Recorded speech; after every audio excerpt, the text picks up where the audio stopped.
Friends, welcome to sticker media. Friends, APSRTC ఏపీలో మహిళలకు ఉచిత బస్ సౌకర్యం ఎప్పటి నుంచి అమల్లోకి వస్తుందంటే ఒక లేటెస్ట్ అప్డేట్ వచ్చింది. ఫ్రెండ్స్ ఒకసారి మన దాని గురించి వీడియో తెలుసుకునే ముందు మీరు కనుక మన ఛానల్ ఫస్ట్ టైం చూస్తే కనుక ఫ్రెండ్స్ మన ఛానల్ లైక్ చేయండి, అలాగే సబ్స్క్రైబ్ చేయండి. ఫ్రెండ్స్, ఏపీలో అధికారంలోకి వచ్చిన కొత్త ప్రభుత్వం హామీల అమలు దిశగా అడుగులు వేస్తుంది. సూపర్ 6లోని మహిళలకు ఉచిత రవాణా హామీపై చంద్రబాబు సర్కార్ దృష్టి సారించింది. కుప్పం పర్యటనలో ఉన్న CM Chandrababu Kuppam RTC bus stand depot ఆధునీకరణ పనులకు ఆదేశించారు.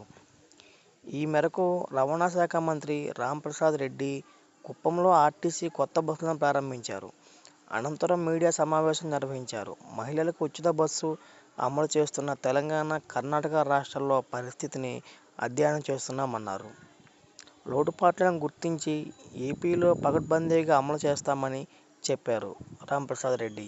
వైసీపీ నేతలు ఆర్టీసీ స్థలాలు దోచుకున్నారన్న ఆరోపణలపై విచారణ జరుగుతుందన్నారు మంత్రి రాంప్రసాద్ రెడ్డి. ఎట్టి పరిస్థితుల్లో ప్రభుత్వ స్థలాలు ఆక్రమణకు గురికాకుండా చూస్తామన్నారు.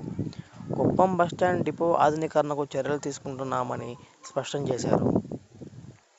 ఈ సందర్భంగా 5 కొత్త బస్సులను ప్రారంభించారు.